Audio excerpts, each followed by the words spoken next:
Pada video kali ini kita akan membahas topik kedua dalam biologi molekuler, yaitu kode genetik dan ekspresi gen. Bagaimana informasi pada materi genetik makhluk hidup, yaitu berupa DNA, digunakan untuk selanjutnya mengkode protein yang mengerjakan fungsi seluler atau fungsi-fungsi yang ada dalam sel. Adapun materi dari video kali ini akan dibagi menjadi 3 bagian, yaitu yang pertama kode genetik dan gen, yang kedua adalah proses transkripsi atau pembacaan informasi dari DNA, dan yang ketiga adalah translasi, yaitu penerjemahan informasi yang telah dicetak dalam bentuk mRNA menjadi protein. Yang pertama kita akan membahas kode genetik dan gen, bagaimana kode genetik bekerja, dan kita akan memahami yang namanya kerangka baca dan juga mutasi yang terjadi pada materi genetik. Jadi bagaimana sebenarnya gen bekerja? Oke, menurut konsep dogma sentral, aliran informasi dari materi genetik berupa DNA, jadi kita tahu bahwa makhluk hidup memiliki materi genetik berupa DNA, akan digunakan untuk membentuk mRNA, oke, yaitu molekul RNA pembawa pesan, yang selanjutnya akan membawa pesan untuk diterjemahkan, di mana hasil terjemahannya berupa protein, oke. Dan protein ini merupakan eksekutor fungsi seluler. Jadi kita tahu bahwa dalam sel, berbagai fungsi seluler itu dikerjakan oleh protein. Misalkan proses katalisis dikerjakan oleh enzim, proses transport dikerjakan oleh pompa dan saluran pada membran, kemudian fungsi struktural dikerjakan oleh sitoskeleton dan sebagainya. Jadi fungsi seluler ditentukan oleh protein, dan lebih hulu lagi keberadaan protein ditentukan oleh apakah DNA yang mengkode protein tersebut diekspresikan atau tidak. Jadi untuk mendefinisikan hal tersebut kita gunakan terminologi gen. Jadi kita tahu bahwa tidak semua DNA, tidak semua materi genetik mengandung informasi untuk selanjutnya diterjemahkan menjadi produk protein. Hanya gen saja yang akan yang apabila dibaca dan kemudian diterjemahkan akan menghasilkan produk protein maupun produk non-protein yang bekerja dalam sel. Jadi selain itu kita sebut sebagai daerah DNA yang bukan merupakan gen.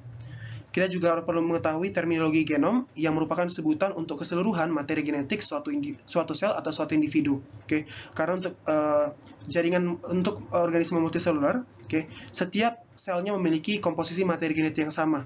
Disebabkan karena seluruh sel yang ada dalam organisme multiseluler awalnya berasal dari satu sel yang sama, yaitu zigot. Jadi ekspresi gen menjelaskan bagaimana informasi yang tadinya ada di gen diterjemahkan sebagai fungsi seluler. Jadi kita perlu mengetahui bahwa ekspresi gen menunjukkan aliran informasi dari DNA hingga nanti sampai ke fungsi seluler, atau lebih hilirnya lagi sebagai fenotip atau sebagai karakter yang tampak dari suatu individu. Jadi menurut dogma sentral dari biologi, informasi dari DNA itu dapat direplikasi atau diperbanyak. Kita sudah membahas ini pada topik sebelumnya. Selain itu, arah informasi ini dapat diteruskan ke RNA. Jadi melalui proses transkripsi, informasi pada DNA dibaca untuk selanjutnya di-copy dan dikirimkan dalam bentuk molekul RNA pembawa pesan atau mRNA. Nantinya, pesan dalam mRNA ini akan diterjemahkan atau ditranslasi oleh ribosom untuk menghasilkan protein. Kita juga sudah mengetahui bahwa ada proses yang disebut sebagai reverse transcription atau transkripsi balik, di mana informasi pada mRNA digunakan untuk menghasilkan DNA. Jadi ingat arah aliran informasinya adalah dari DNA ke RNA lalu ke protein. Ini menjelaskan keseluruhan proses dari ekspresi gen. Secara umum, bagaimana ekspresi gen bekerja? Kita perlu perhatikan ya. Jadi yang pertama, kode genetik pada DNA itu akan dibaca atau ditranskripsi melalui proses pembentukan messenger RNA atau mRNA. Perlu kita perhatikan bahwa informasi yang ada pada mRNA itu sama persis dengan informasi yang ada pada DNA yang menjadi template atau yang menjadi cetakan bagi mRNA tersebut. Sama seperti kita sedang membuat patung dan dengan menggunakan cetakan, maka bentuk dari patung yang kita buat akan sama dengan cetakannya. Kode genetik dari mRNA tersebut kemudian akan digunakan untuk selanjutnya sebagai referensi, sebagai acuan untuk menghasilkan protein atau untuk membuat protein dengan sekuens yang diinginkan. Jadi informasi pada mRNA akan diterjemahkan menjadi protein oleh ribosom. Ingat bahwa struktur dan sekuens protein menentukan fungsinya. Jadi dalam konsep biologi molekuler, biologi biokimia, kita mengetahui bahwa sekuens atau struktur primer dari protein menentukan fungsinya. Misalkan protein yang bekerja untuk proses enzimatik membutuhkan yang membutuhkan kondisi asam, maka asam amino penyusun situs aktifnya akan didominasi oleh asam amino yang bersifat asam, dan seterusnya. Jadi, apa yang menjadi fungsi protein itu ditentukan oleh sekuens dari protein tersebut. Dan sekuens dari protein tersebut ditentukan oleh informasi apa yang terdapat pada mRNA yang mengkodenya. Jadi sekali lagi, informasi yang ada pada DNA akan menentukan informasi pada mRNA, informasi pada mRNA menentukan informasi pada protein, lalu informasi pada protein menentukan fungsi dari protein tersebut. Dan kata lain, informasi pada DNA, atau gen yang mengkodenya akan menentukan fungsi seluler dari yang dikerjakan oleh ekspresi gen tersebut. Untuk lebih jelasnya, perhatikan alur berikut atau skema berikut. Jadi kita perhatikan bahwa terjadi aliran informasi dari DNA sebagai penyimpan informasi, ke mRNA sebagai pembawa informasi, ke protein sebagai eksekutor fungsi seluler. Sehingga perbedaan yang terjadi pada DNA atau kita sebut sebagai perbedaan genotipe, kita mungkin pernah belajar di genetika ya, ada individu yang membawa alel A besar misalkan, yang artinya dia memiliki fenotip normal, lalu A kecil yang memiliki fenotip albino. Sebenarnya perbedaan alel tersebut disebabkan oleh perbedaan sekuens dari DNA-nya. Perbedaan sekuens DNA-nya mengubah atau menentukan sekuens dari mRNA-nya. Jadi kalau misalnya sekuens DNA-nya berubah, sekuens mRNA-nya juga berubah. Sekuens mRNA berubah, maka sekuens protein juga akan berubah. Urutan protein juga akan berubah. Yang artinya fungsi dari protein juga akan berubah. Dalam hal ini misalnya, untuk tikus atau mencit di sini, kita perhatikan perbedaan pada DNA-nya hanya dari satu basa saja menyebabkan perubahan satu asam amino yang dikode.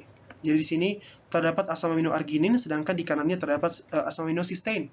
Sedangkan untuk asam amino yang lainnya bersifat sama, yaitu diikuti dengan aspargin dan leucin.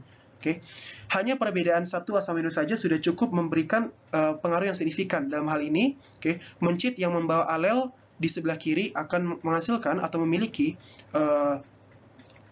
rambut berwarna gelap, sedangkan mencit yang telah termutasi atau mencit yang membawa genotip yang berbeda akan memiliki rambut yang lebih cerah. Jadi kita perlu mengetahui bahwa arah informasinya adalah dari genotip ke fenotipe. Sekali lagi, genotipe menentukan fenotipe. Sebelum kita membahas lebih lanjut bagaimana cara kerja dari ekspresi gen ini sendiri, kita perlu tahu bahwa untuk bakteri dan eukariot kita akan memiliki sedikit perbedaan dalam proses ekspresi gen. Kenapa? Karena pertama, untuk prokariot dia tidak memiliki nukleus, selnya tidak memiliki nukleus, sehingga proses transkripsi dan translasi berlangsung secara bersamaan pada sitoplasma. Sedangkan untuk eukariot, DNA berada pada nukleus, sedangkan ribosom yang nantinya akan menghasilkan protein berada pada sitoplasma. Sehingga harus ada mekanisme transport di mana nanti mRNA yang dihasilkan di nukleus akan dipindahkan ke arah sitoplasma untuk selanjutnya akan diterjemahkan oleh ribosom. Dan kita memiliki satu tahap tambahan yang membedakan kita dan organisme eukariot lainnya dengan prokariot, yaitu kita memiliki pemrosesan mRNA, di mana nanti mRNA yang kita hasilkan belum matang, sehingga harus diproses terlebih dahulu untuk menghasilkan mRNA yang matang, yang siap untuk diterjemahkan. Selanjutnya kita akan membahas bagaimana kode genetik atau bagaimana informasi pada DNA itu dikemas. Jadi sama seperti kita manusia, kita berkomunikasi atau kita mengirimkan informasi menggunakan bahasa. Bahasa memiliki sistem transkrip atau memiliki sistem penulisannya sendiri. Jadi kita punya satu huruf, kita kombinasikan dengan huruf yang lain membentuk kata misalnya. Kemudian kata kita gabung-gabung lagi membentuk kalimat. Jika kita menggunakan kata yang berbeda, maka kalimatnya akan berbeda. Jika kalimatnya berbeda, maknanya juga bakal berbeda. Sama seperti itu, informasi pada DNA juga dikemas dalam bentuk alfabetik. Alfabetik di sini maksudnya kita memiliki unit-unit penyusun kode, yaitu adalah basa dari DNA. Karena DNA itu disusun dari nukleotida, dan tiap nukleotida berbeda pada basa bernitrogennya. Ada yang memiliki adenin A, timin T, guanin G, dan sitosin C. Jadi kita memiliki 4 basa. Tetapi kita memiliki 20 jenis asam amino. Jadi ada 20 jenis asam amino yang berbeda. Maka bagaimana caranya 4 basa tadi digunakan untuk merepresentasikan 20 jenis asam amino? Jelas tidak mungkin. Maka untuk karena 4 basa saja tidak cukup, coba kita kombinasikan dengan bahasa lainnya. Jadi satu bahasa kita kombinasikan dengan bahasa lainnya. Jadi karena kita memiliki 4 bahasa, kombinasi 2 bahasa yang mungkin dibuat adalah sebanyak 16.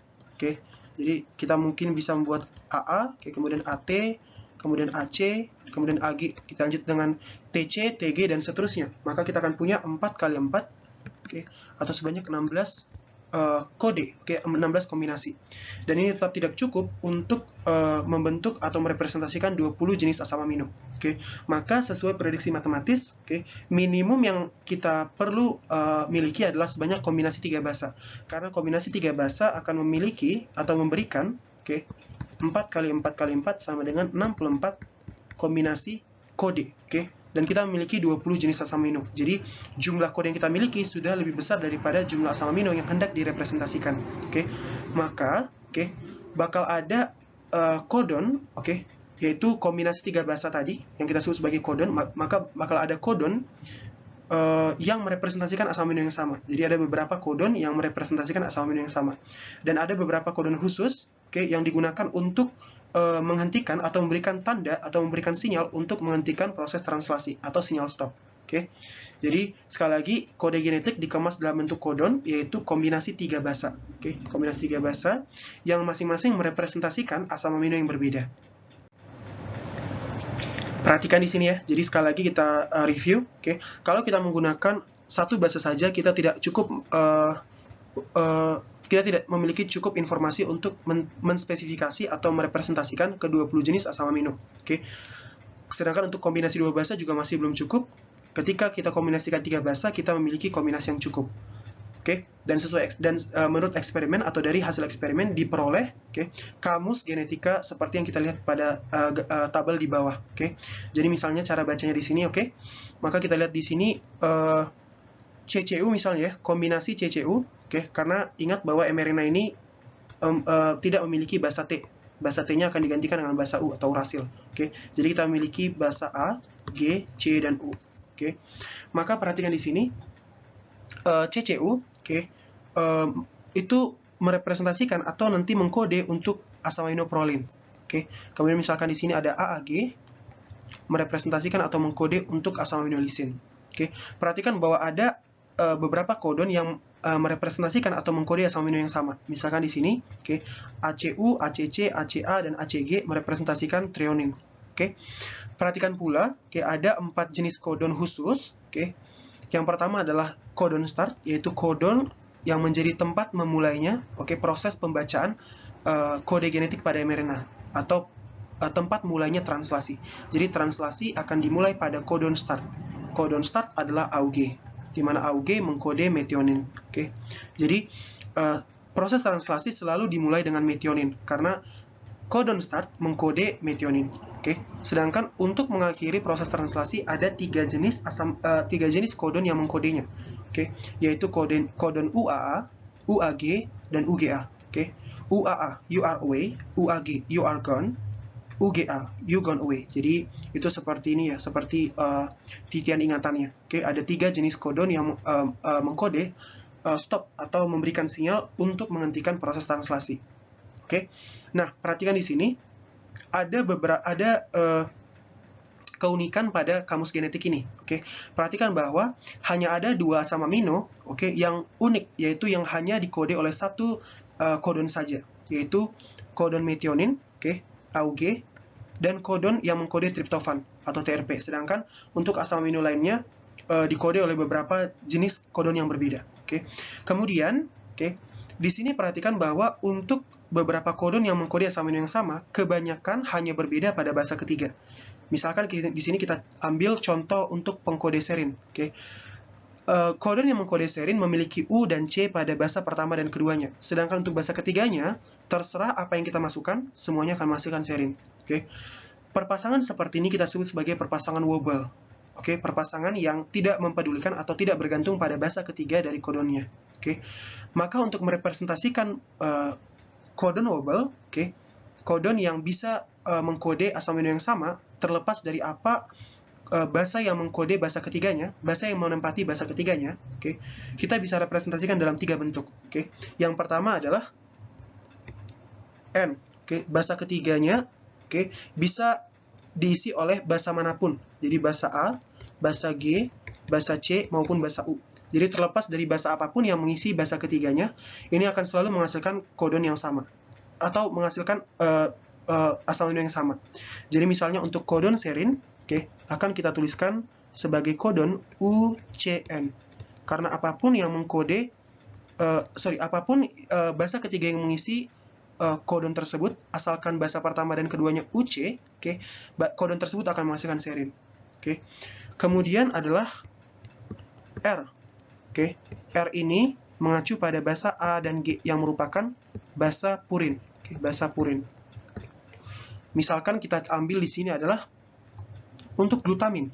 Glutamin dikode oleh CAA dan CAG. Jadi glutamin dapat kita tuliskan kodenya sebagai CAR. Karena basa ketiganya bisa diisi oleh A maupun G. Dan terakhir adalah Y yang merepresentasikan C dan U atau pirimidin. Pirimidin. Jadi misalkan kita ambil contoh di sini adalah misalkan tirosin ya, tirosin di sini. Dikode oleh UAU maupun UAC. Jadi kita tuliskan sebagai UAY. Ini sama-sama mengkode tirosin. Terlepas apakah diisi oleh C maupun U pada basa ketiganya. Jadi sekali lagi ingat bahwa informasi dari informasi yang menspesifikasi atau menentukan urutan asam amino adalah berupa kodon. Kodonnya berbeda, maka bisa jadi asam aminonya berbeda. Jangan lupa ada 4 jenis kodon yang bersifat khusus. Yang pertama adalah AUG yang memberikan sinyal start, dan 3 kodon stop, yaitu UAA, UAG, dan UGA. Selanjutnya kita sudah tahu unit-unit penyusun informasi. Sekarang bagaimana cara membaca informasi tersebut? Sama seperti kita memiliki pemenggalan suku kata. Pemenggalan suku kata membantu kita untuk memisahkan huruf-huruf menjadi kata-kata yang mudah untuk dicerna atau mudah untuk dipahami.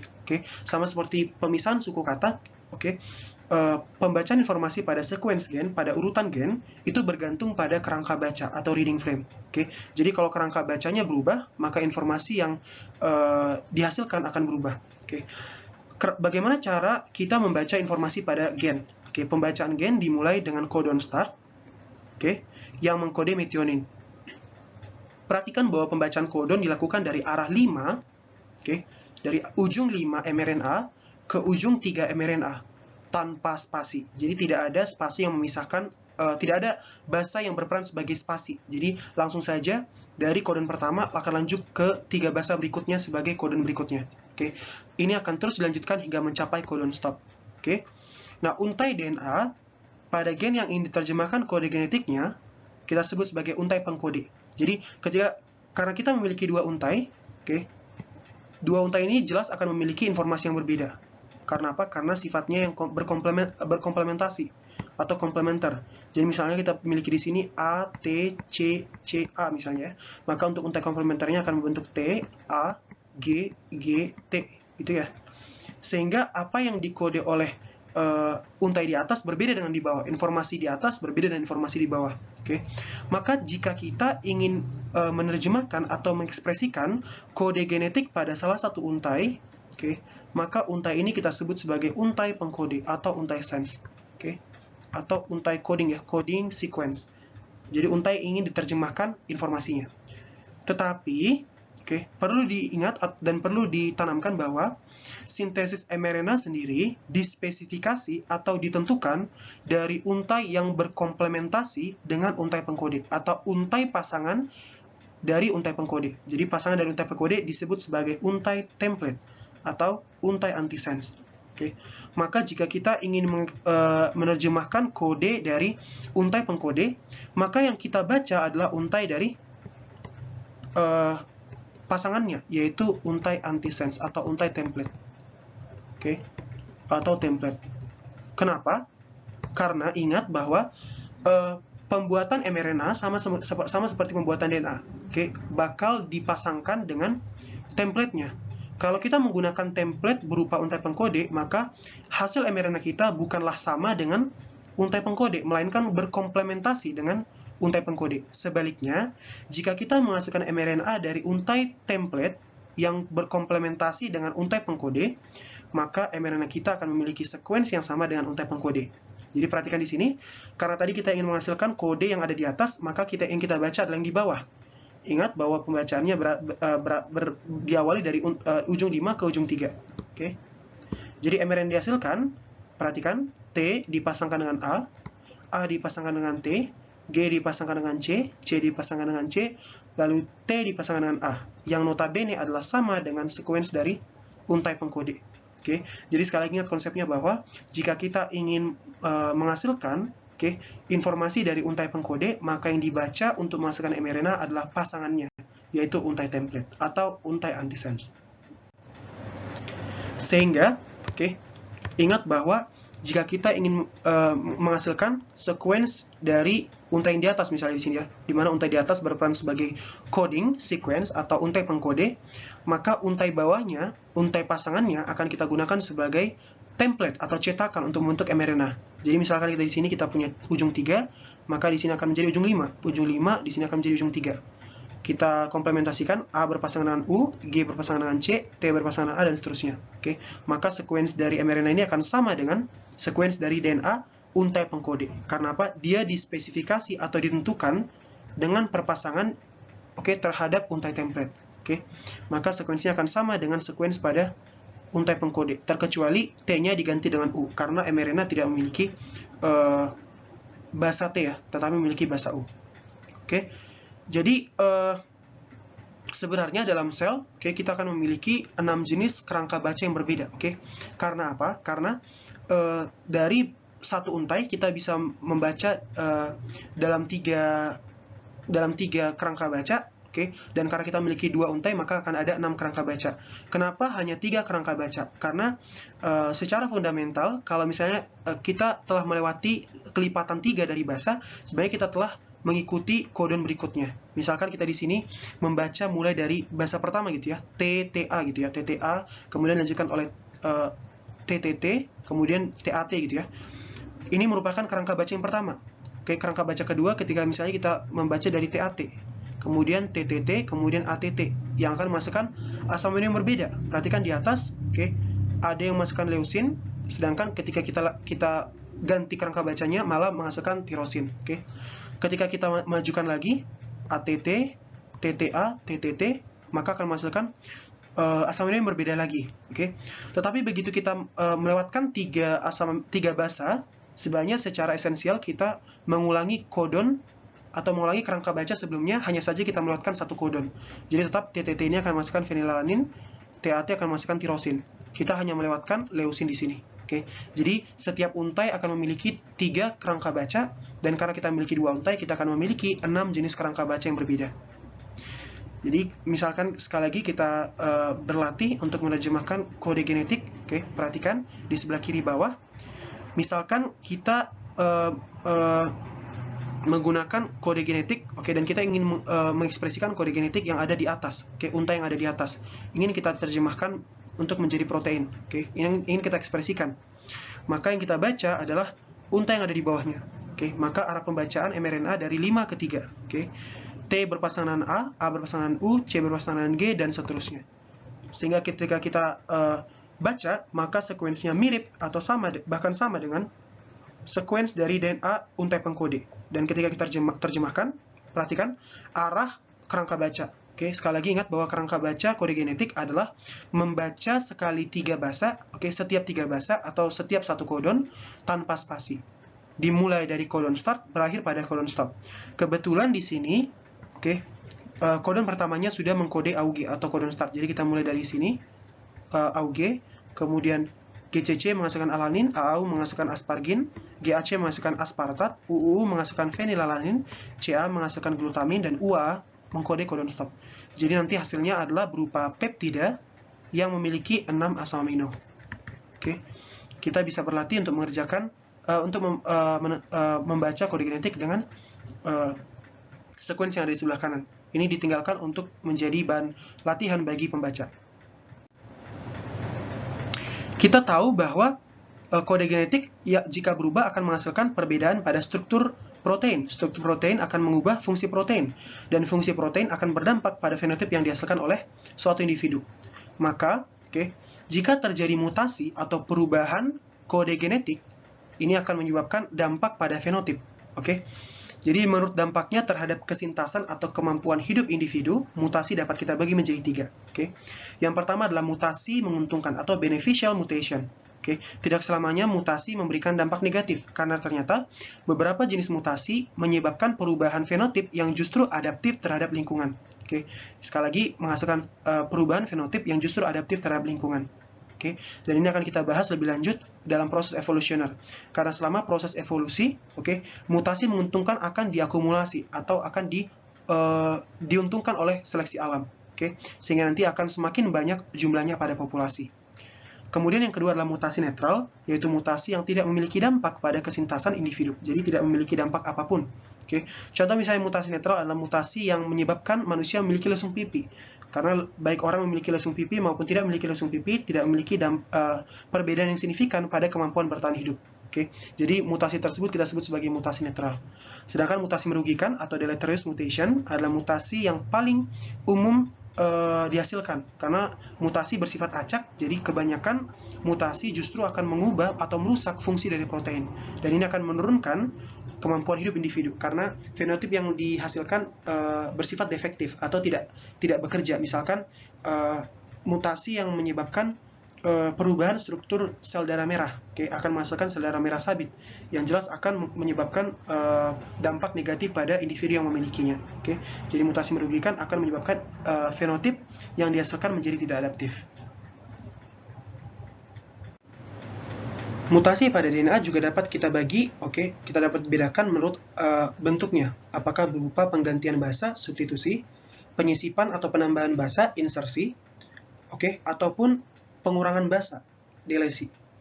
Mutasi juga dapat memengaruhi kerangka baca maupun tidak, tergantung apakah dia menyebabkan seluruh basa di sebelah kanannya harus bergeser atau tidak.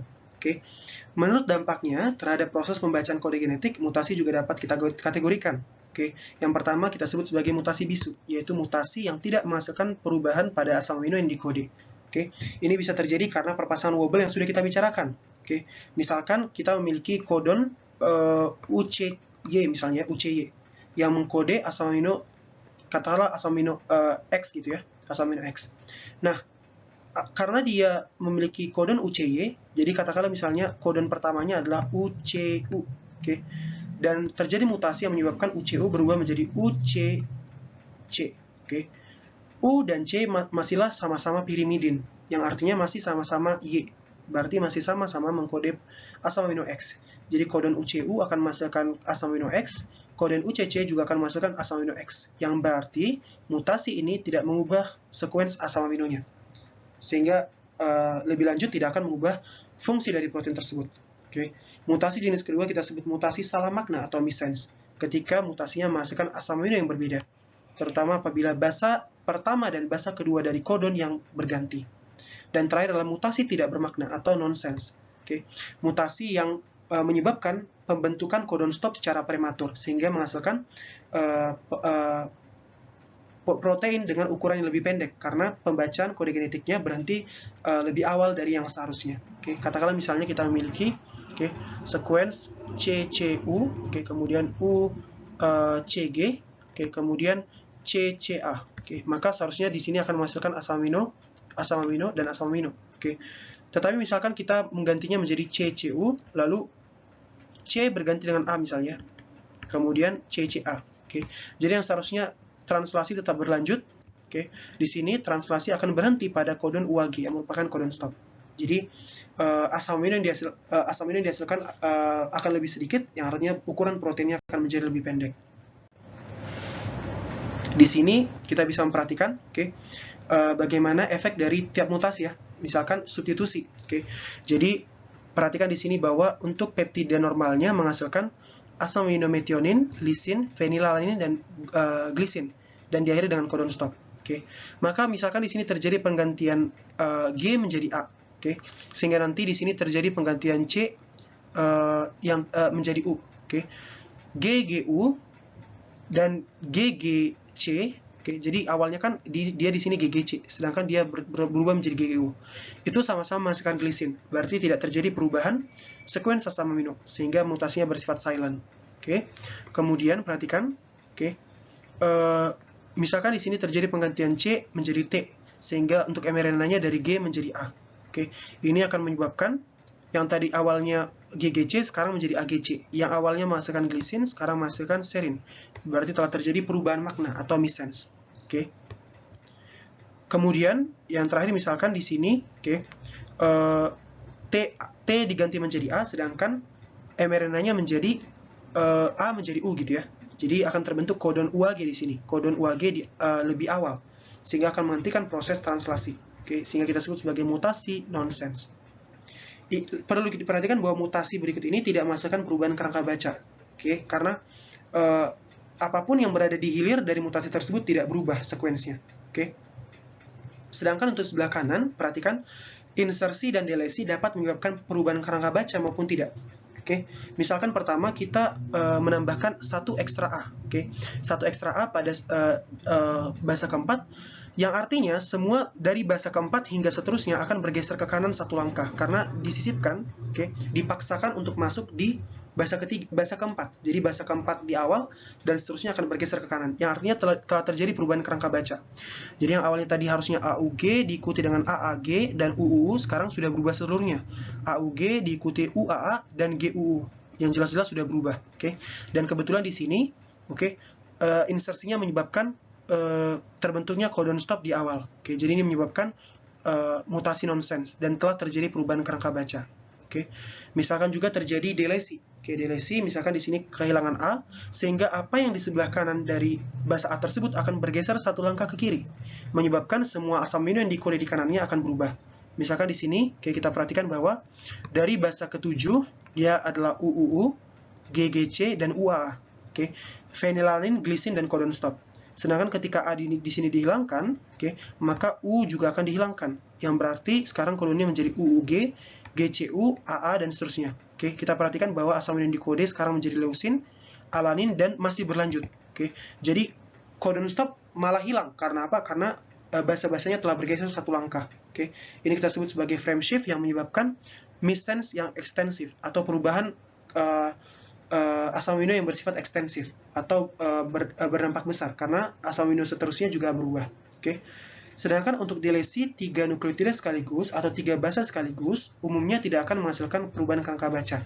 Karena kita menarik sekali 3, maka kita sebenarnya hanya menghilangkan satu asam amino saja dari kerangka baca tersebut. Sedangkan untuk kerangka bacanya tidak akan berubah. Oke. Jadi misalkan di sini kita mengambil 3 basa sekaligus, oke, TTC dihilangkan, yang artinya kodon AG di sini dihilangkan. Oke.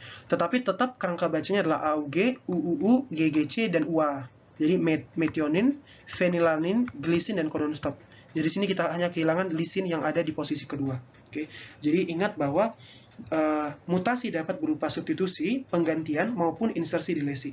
Dan tidak semua insersi delesi menghasilkan perubahan kerangka baca. Oke. Efeknya jangan lupa ada berupa silent, oke, tidak merubah kode asam amino, missense, mengubah kode asam amino, maupun nonsense, membentuk codon stop secara prematur. Kita telah membahas bagaimana kode genetik bekerja. Selanjutnya kita akan membahas bagaimana cara membaca kode dari DNA menjadi mRNA untuk selanjutnya akan ditranslasi pada proses berikutnya. Jadi kita akan melihat langkah-langkah transkripsi dan bagaimana mRNA diproses dalam eukariot. Karena ingat bahwa untuk eukariot terjadi proses pemrosesan mRNA, sedangkan pada prokariot tidak terjadi pemrosesan mRNA. Sekarang kita akan membahas tahap pertama dari proses ekspresi gen, yaitu transkripsi. Kita sudah paham bahwa transkripsi adalah proses di mana kita menggunakan informasi yang ada pada DNA untuk selanjutnya membentuk mRNA yang nantinya akan membawa pesan, oke, dari yang sama isinya dengan DNA pengkode untuk selanjutnya diterjemahkan oleh ribosom. Oke. Tahap transkripsi ada 3, yaitu inisiasi, oke, memulai, elongasi, memperpanjang, dan terminasi, mengakhiri. Oke. Proses ini melibatkan enzim RNA polimerase, sesuai namanya membentuk polimer RNA. Jadi enzim ini akan mesintesis mRNA, oke, dan dibantu dengan berbagai protein regulator lainnya. Jadi kita sudah mengetahui bahwa gen adalah DNA yang mengandung informasi untuk nantinya akan diterjemahkan menjadi protein.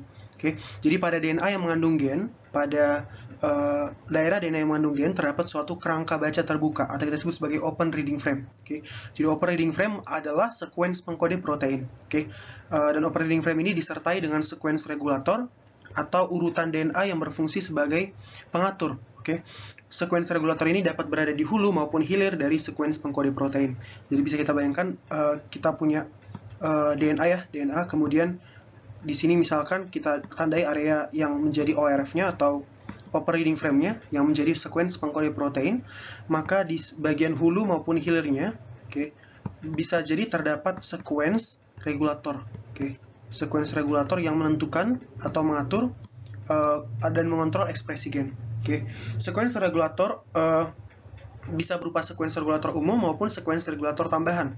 Untuk yang bersifat umum artinya ditemukan pada semua jenis gen, atau semua jenis ORF, yaitu promoter, yang berada di hulu dari ORF. Jadi promoter adalah sekuens tempat terjadinya inisiasi transkripsi atau tempat memulainya transkripsi, sedangkan terminator merupakan tempat berakhirnya transkripsi. Jadi kita punya promoter di hulu, kemudian terminator di hilir dari ORF. Sebagai tambahan, terdapat sekuens regulator lainnya yang melingkupi operator, enhancer, silencer, dan sebagainya. Kita akan bahas nanti pada bab regulasi ekspresi gen. Jadi seperti yang sudah kita bahas bahwa proses transkripsi dimulai dengan inisiasi, yaitu ketika RNA polimerase berikatan pada daerah promoter.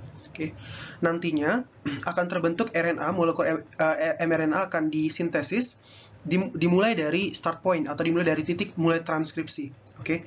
Nanti RNA polimerase akan mengkatalisis proses pembentukan mRNA, di mana nanti mRNA yang dibentuk didasarkan pada sekuens dari untai template. Dan ingat bahwa untai template merupakan pasangan dari untai pengkode. Perhatikan di sini bahwa arah pembuatan DNA dari arah 5 ketiga pada mRNA yang sedang dibuat. Jadi sama seperti proses replikasi DNA dari arah 5 ke 3 pada untai baru. Jadi mRNA juga disintesis dari arah 5 ke 3 pada mRNA. Dan sebaliknya dari arah 3 ke 5 pada untai template. Maka ketika elongasi, untai mRNA akan dibentuk, dan pada akhirnya nanti ketika telah mencapai terminator, maka RNA polimerase akan detach atau melepas dari DNA. Dan transkrip RNA telah berhasil dibuat. Sekarang kita akan membahas secara rinci proses inisiasi transkripsi pada prokariot.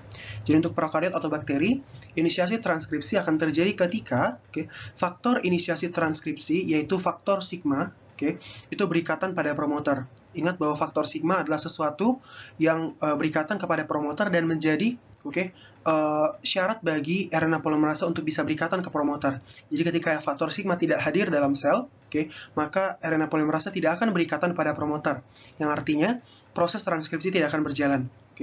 Di daerah hilir promoter terletak titik mulai transkripsi atau tempat atau titik pertama di mana nukleotida pertama akan dibaca atau ditambahkan.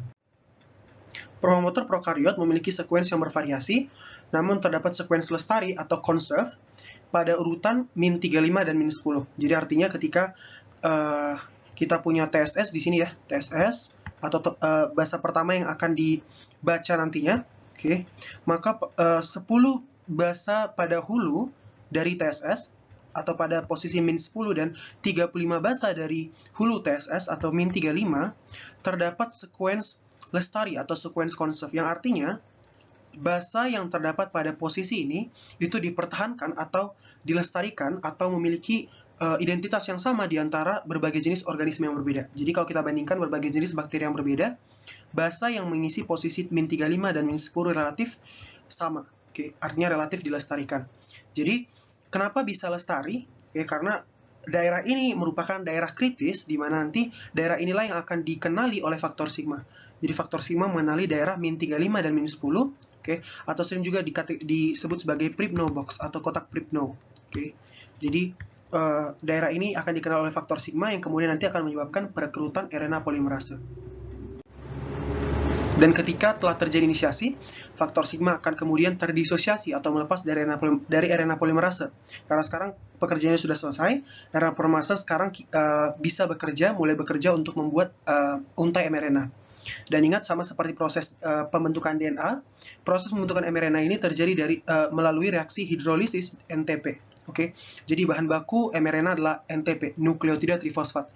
Jadi bukan DNTP ya, karena untuk RNA, gulanya berupa gula ribosa, bukan deoksiribosa. Sedangkan untuk DNA, gulanya berupa gula deoksiribosa yang telah kehilangan satu oksigen. Oke, jadi adapun bahan baku dari mRNA adalah ATP, GTP, CTP, dan UTP. Ingat bahwa kita tidak memiliki TTP untuk pembuatan mRNA, karena mRNA memiliki basa U tetapi tidak memiliki basa T.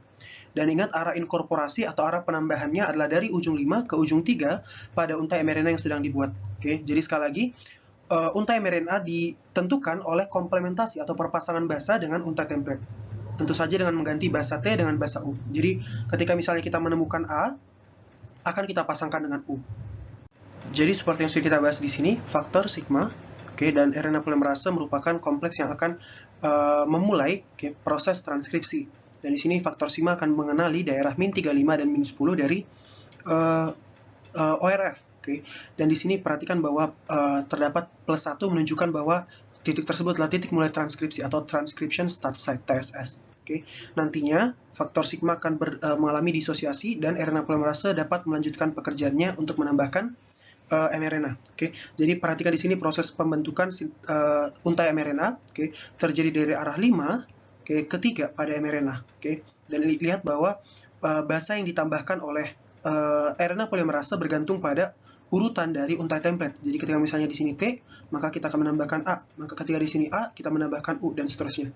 Akhirnya nanti apa? Akhirnya nanti urutan dari RNA ini akan sama dengan untai coding atau untai yang menjadi pasangan dari template. Jadi di sini C berpasangan dengan C berpasangan dengan C, A dengan A dengan A, U dengan T, karena tentu T diganti dengan U pada mRNA.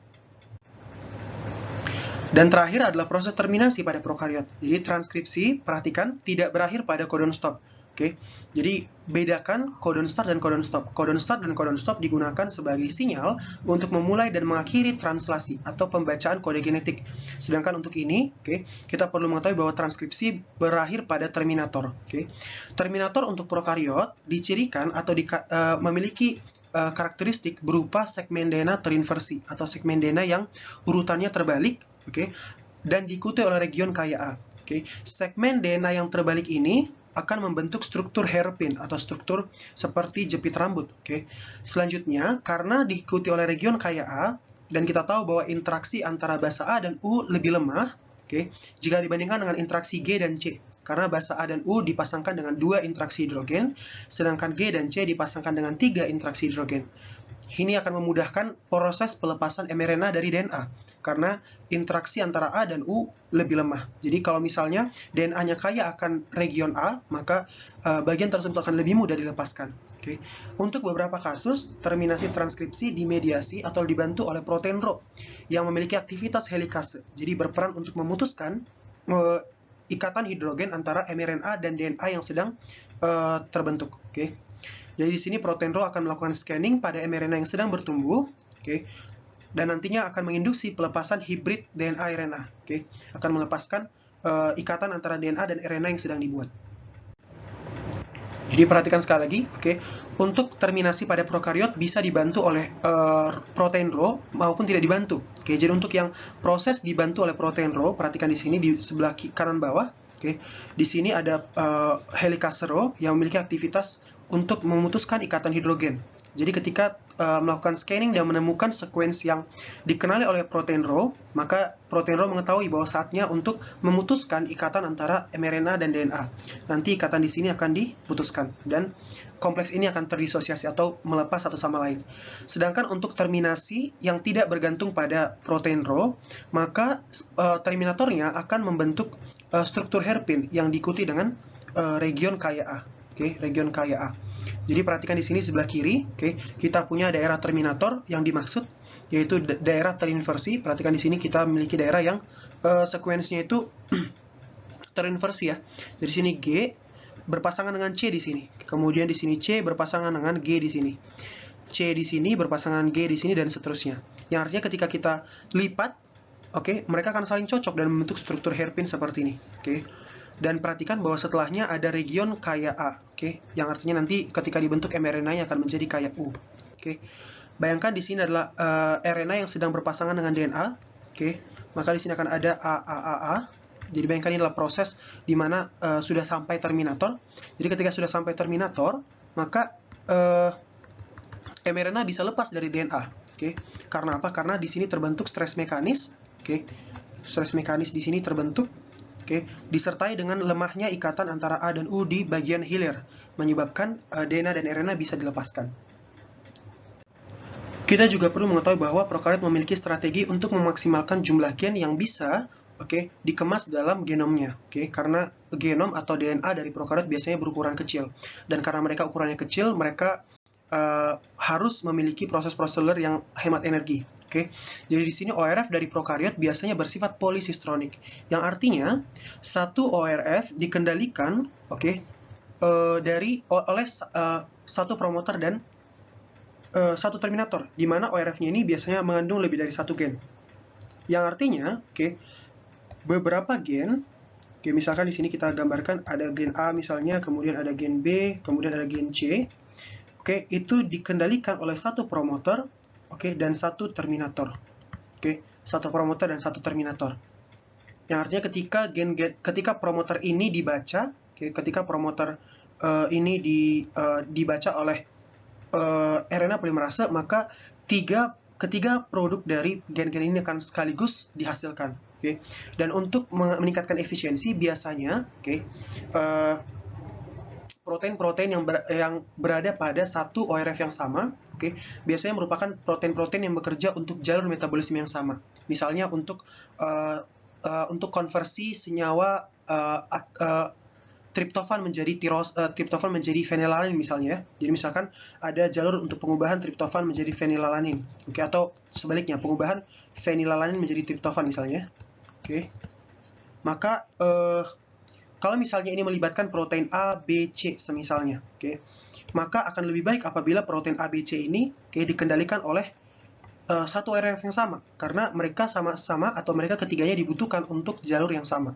Jadi dengan membaca satu promoter, kita meningkatkan efisiensi, yaitu kita sekaligus menghasilkan protein-protein yang dibutuhkan untuk pekerjaan yang sama. Nah, itu untuk prokariot. Tetapi untuk eukariot, ORF-nya bersifat monosistronik, yang artinya satu ORF hanya mengandung satu sekuens pengkode protein. Nah, untuk virus, akan lebih ekstrim lagi. Di mana ORF virus biasanya mengadopsi ORF ganda, yaitu artinya baik satu untai maupun untai komplemennya sama-sama bisa menghasilkan pembacaan atau memiliki sekuens pengkode protein, yang artinya bisa terjadi overlap antara untainya. Padahal biasanya gen-gen itu akan mengambil posisi yang berbeda dan orientasi yang berbeda, jadi mereka tidak saling bersinggungan. Jadi seperti di bawah ya, kita bisa lihat di sini bahwa untuk DNA dari E. coli, dia memaksimalkan jumlah gen yang bisa diangkut dalam satu DNA yang sama, dengan cara memiliki orientasi pembacaan yang berbeda-beda, untuk tiap gennya. Jadi itu merupakan strategi yang digunakan untuk memaksimalkan ukuran dari kompleksitas dari genomnya dengan ukuran genom yang kecil. Selanjutnya kita akan membahas inisiasi transkripsi pada eukariot. Jadi untuk eukariot, inisiasi transkripsi melibatkan bukan hanya faktor transkripsi seperti pada prokariot, yaitu faktor transkripsi sigma yang dibutuhkan untuk semua jenis gen. Jadi untuk eukariot, ada faktor transkripsi umum, ada faktor transkripsi khusus. Faktor transkripsi umum artinya adalah faktor transkripsi yang dibutuhkan untuk membaca semua jenis gen, terlepas dari gen tersebut mengkode protein apa. Jadi faktor transkripsi umum akan digunakan untuk menginduksi transkripsi dari semua jenis gen. Sedangkan faktor transkripsi khusus adalah sesuatu yang dibutuhkan untuk memulai transkripsi dari jenis-jenis gen tertentu. Karena nyatanya tidak semua gen pada tubuh kita diproduksi dalam jumlah yang sama. Jadi kita harus memprioritaskan beberapa jenis gen, karena beberapa jenis gen tersebut mungkin dihasilkan pada kadar yang lebih tinggi dibandingkan gen yang lainnya. Faktor transkripsi umum pada eukariot terdiri dari beberapa protein. Jadi ada TF2D, TF2B, TF2E, TF2F, dan TF2H, di mana masing-masing akan mengenali sekuens atau urutan promoter tertentu dan fungsinya juga berbeda-beda. Faktor transkripsi khusus sebaliknya bersifat unik pada tiap gen. Jadi untuk tiap gen yang berbeda, faktor transkripsinya juga berbeda. Dan biasanya lokasinya berada jauh di hulu maupun di hilir dari terminator. Faktor transkripsi khusus yang meregulasi secara positif atau meningkatkan transkripsi, disebut sebagai enhancer, yang artinya menstimulasi transkripsi, di mana enhancer ini akan berikatan dengan aktivator. Oke. Sedangkan faktor transkripsi yang meregulasi secara negatif kita sebut sebagai silencer. Oke. Yang membungkam ekspresi gen. Oke. Di mana silencer akan berikatan dengan protein represor. Oke. Efek dari keduanya pada promoter, oke. Karena mereka jaraknya jauh dari ORF, oke, mereka butuh mediator, oke. Mereka membutuhkan sesuatu untuk menyampaikan efeknya kepada ORF, oke, yaitu kompleks protein mediator. Jadi seperti yang kita bahas bahwa promoter dari eukariot memiliki berbagai jenis sequence unik. Oke, misalnya di sini adalah BRE, TATA, INR, dan DPE yang kita bisa lihat di tabel sebelah kiri bawah. Yang masing-masing dikenal oleh faktor transkripsi yang berbeda. Oke, perlu kita highlight di sini adalah elemen TATA yang merupakan elemen yang paling sering dibahas pada promoter eukariot. Oke, itulah kenapa promoter eukariot sering disebut sebagai kotak TATA. Oke, karena elemen TATA ini sangat krusial bagi proses transkripsi dari gen-gen eukariot. Oke, perhatikan bahwa elemen yang berbeda pada promoter dikenali oleh faktor transkripsi umum yang berbeda. Oke, ada TF2B, TF2D. Oke, itu adalah dua jenis faktor transkripsi yang berikatan langsung pada promoter. Sedangkan faktor transkripsi lainnya seperti TF2F, TF2E, dan TF2H, oke, memiliki fungsi yang berbeda-beda seperti ditunjukkan pada tabel sebelah kiri atas. Oke, sekali lagi kita perlu mengetahui bahwa, untuk promoter eukariot, untuk inisiasi dari transkripsi eukariot membutuhkan bukan hanya faktor transkripsi umum, tetapi faktor transkripsi khusus. Misalnya di sini diperlihatkan suatu protein aktivator yang berikatan pada enhancer, daerah pengikatan untuk protein aktivator yang jaraknya jauh dari titik mulai transkripsi atau jauh dari promoter, sehingga untuk memberikan efek pada ORF, aktivator harus dihubungkan dengan mediator. Nanti faktor transkripsi umum di sini. Ini faktor transkripsi umum, berbagai jenis faktor transkripsi umum, dan ini adalah RNA polimerase. Mereka akan bersama-sama memulai proses transkripsi. Transkripsi akan dimulai pada titik mulai transkripsi atau TSS. Dan perlu diperhatikan pula bahwa RNA polimerase yang bekerja untuk prokariot dan eukariot juga berbeda. Di mana untuk prokariot hanya membutuhkan satu jenis RNA polimerase untuk mentranskripsi semua jenis gennya. Sedangkan untuk eukariot setidaknya dikenali 3 jenis RNA polimerase.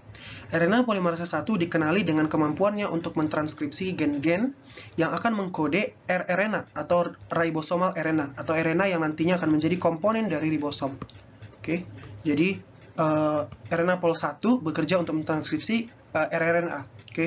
Kecuali 5S rRNA yang dikode oleh RNA pol 3. Nah, untuk RNA pol 2, ini merupakan RNA polimerase yang bekerja untuk mentranskripsi semua jenis gen pengkode protein, termasuk beberapa jenis RNA regulatori lainnya atau RNA pengatur lainnya. Sedangkan RNA pol 3 bekerja untuk mentranskripsi gen-gen yang akan menjadi tRNA, di mana nanti tRNA akan kita bahas sebagai pengantar asam amino kepada ribosom selama proses translasi. Kita sudah membahas proses transkripsi yang terjadi pada prokariot dan eukariot. Untuk prokariot, setelah transkripsi berhasil selesai, maka akan dihasilkan mRNA yang matang dan siap untuk diterjemahkan, di mana proses transkripsi dan translasi sama-sama berlangsung pada sitoplasma. Sedangkan untuk eukariot, sebelum akhirnya nanti siap untuk ditranslasi, mRNA yang baru saja dihasilkan, atau kita sebut sebagai pre-mRNA, harus dimodifikasi terlebih dahulu untuk selanjutnya menjadi mRNA yang matang dan siap untuk diterjemahkan. Jadi mRNA nanti akan dipindahkan dari nukleus ke sitoplasma karena DNA terdapat pada nukleus, sedangkan ribosom yang bekerja mentranslasi terdapat pada sitoplasma. Proses modifikasi ini kita sebut sebagai pemrosesan mRNA dan terjadi selagi mRNA ditranskripsi. Jadi secara simultan terjadi ketika mRNA mulai atau sedang ditranskripsi. Beberapa proses yang terjadi adalah penambahan tudung 5 GTP, jadi penambahan GTP pada ujung 5 dari mRNA, dan penambahan ekor 3 poli A, yang artinya penambahan poli A atau DNA dengan A yang berulang, jadi AAA dan seterusnya, pada ujung 3 dari mRNA. Selain itu terdapat proses splicing mRNA atau pemotongan mRNA, di mana pada proses splicing bagian pada gen yang kita sebut sebagai intron akan dibuang. Kenapa? Karena bagian intron ini adalah bagian yang tidak berfungsi untuk tidak digunakan untuk mengkode protein atau kita sebut sebagai region penginterupsi. Oke, jadi sebenarnya DNA tersebut tidak mengkode untuk protein. Oke, jadi di antara mRNA tersebut ada intron dan harus dibuang, dan nantinya bagian yang mengkode protein atau kita sebut sebagai ekson akan disambungkan. Oke. Nantinya beberapa modifikasi lainnya, misalnya pengeditan sequence mRNA, modifikasi menjadi RNA struktural, dan sebagainya itu bisa terjadi. Tetapi untuk 3 proses utama yang terjadi pada pemrosesan mRNA adalah penambahan tudung 5 GTP, penambahan ekor 3 poli A, dan splicing mRNA. Ini adalah 3 proses yang terjadi pada pemrosesan mRNA eukariot. Kita akan membahas penambahan tudung 5 GTP dan ekor 3 poli A. Penambahan GTP pada ujung 5 dari pre-mRNA bertujuan untuk melindungi mRNA dari degradasi. Karena nyatanya dalam sel terdapat yang namanya exonuklease, atau ribonuklease, yang berfungsi untuk mencincang molekul RNA. Jadi RNA yang memang ditujukan untuk mengantarkan pesan, harus dilindungi dengan menggunakan tudung 5 GTP. Tudung 5 GTP akan melindungi mRNA dari degradasi, dan juga akan menjadi alat pengenal bagi mRNA saat proses ekspor. Jadi, RNA yang akan diekspor dari nukleus ke sitoplasma harus diberi tanda berupa tudung 5 GTP. Nanti tudung 5 GTP juga berperan dalam pengenalan dalam proses inisiasi translasi. Jadi, ribosom akan mengenali mRNA melalui tudung 5 GTP, karena tudung 5 GTP berada paling depan dari mRNA. Sesaat setelah RNA polimerase sampai ke terminator, sebagian porsi mRNA dari ujung 3 akan dipotong. Kenapa? Karena nantinya akan ditambahkan ekor poli A. Jadi pada ujung 3 yang telah dipotong tadi, kompleks poliadenilasi, yaitu kompleks yang menambahkan ekor poli A akan menambahkan basa A secara berulang-ulang pada ujung 3 dari pre-mRNA. Penambahan ekor poli A, maaf di sini ada typo, penambahan ekor poli A berperan layaknya seperti penambahan tudung 5. Di mana nanti hal ini akan menjaga supaya mRNA tidak degradasi. Dan kita tahu bahwa RNA ditranskripsi mulai dari promoter, sedangkan translasi dimulai dari codon start. Dan sebaliknya, translasi berakhir pada codon stop, sedangkan transkripsi berakhir pada terminator. Sehingga akan ada bagian pada mRNA yang tidak diterjemahkan, atau kita sebut sebagai UTR, Untranslated Region. Yaitu bagian atau interval di antara promoter dengan codon start dan terminator dengan codon stop. Jadi bagian tersebut tidak akan diterjemahkan karena penerjemahan dimulai dari codon start dan codon stop. Jadi seperti yang kita bisa lihat di sini, untuk penambahan tudung 5 GTP terjadi melalui pembentukan jembatan 5 ke 5, yang artinya fosfat kelima pada karbon kelima dari GTP akan disambungkan dengan fosfat pada ujung 5 dari mRNA. Jadi bagian biru adalah mRNA, sedangkan bagian hijau adalah kepala guanosinnya. Sedangkan untuk proses penambahan ekor poli A, ingat bahwa terjadi pemotongan pre-mRNA nanti akan diikuti dengan penambahan A secara berulang oleh kompleks poliadenilasi. Jadi kompleks poliadenilasi akan menambahkan A secara berulang pada ekor ujung 3 dari mRNA. Sehingga akan dihasilkan pre-mRNA yang sudah memiliki memiliki tudung 5 GTP dengan ekor poli A pada ujung 3-nya. Perhatikan, di sini adalah ujung 5 dari mRNA, di sini adalah ujung 3 dari mRNA. Sedangkan nanti translasi dimulai dari codon start dan berakhir pada codon stop, yang artinya bagian ini saja, yang bagian yang ditandai dengan P, yang akan diterjemahkan menjadi protein. Sedangkan bagian di depannya, jadi di sini kita lihat ada bagian yang tidak akan diterjemahkan, baik pada ujung 5 maupun ujung 3, yaitu disebut sebagai UTR atau Untranslated Region. Dan perhatikan pula bahwa di dalam region pengkode protein ada daerah yang tidak diinginkan atau region penginterupsi, kita sebut sebagai intron, dan ada daerah pengkode protein yang kita sebut sebagai exon. Kita sebut sebagai exon.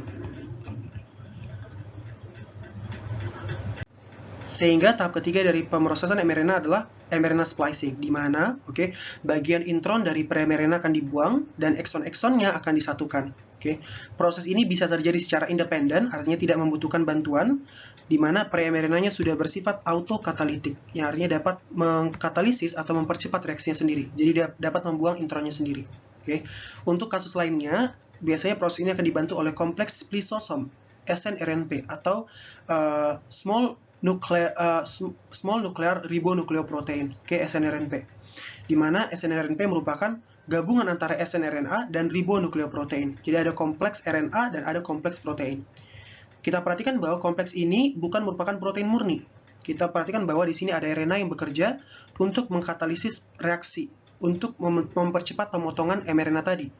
Yang artinya kompleks splisosom walaupun bukan enzim, tapi bekerja layaknya enzim, sehingga kita sebut sebagai ribozim. Oke, ribozim berarti adalah ribonukleotida atau RNA yang bekerja seperti enzim. Oke, ribozim. Setelah mRNA ini siap dimodifikasi, berarti mRNA telah menjadi matang, dan setelah itu siap untuk ditransfer, siap untuk diekspor ke sitoplasma, di mana pada sitoplasma, mRNA yang telah matang nantinya akan ditranslasi atau diterjemahkan. Sehingga kita sampai pada bagian terakhir pada transkripsi dan pemrosesan mRNA. Kita bisa lihat di bagian sebelah kiri terdapat proses autokatalitik, di mana intron dari mRNA itu dibuang sendiri. Karena apa? Karena terdapat bagian yang reaktif dari ujung pada intron. Jadi ujung pada intron bersifat autoreaktif. Jadi dia menyerang gugusnya sendiri, sehingga nanti akan membentuk struktur lariat atau seperti tali koboi. Nanti ini akan dibuang dan ekson akan disambungkan. Sedangkan untuk proses di sebelah kanan menunjukkan proses pemotongan yang dibantu oleh snRNP atau splisosom. Jadi splisosom di sini terdiri dari kompleks protein. Ini adalah kompleks protein ribonukleoprotein atau RNP.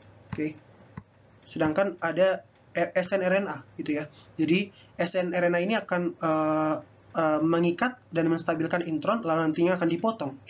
Selanjutnya nanti ekson di sini akan disambungkan, dan intron akan dibuang. Jadi proses ini berguna untuk membuang region penginterupsi tadi.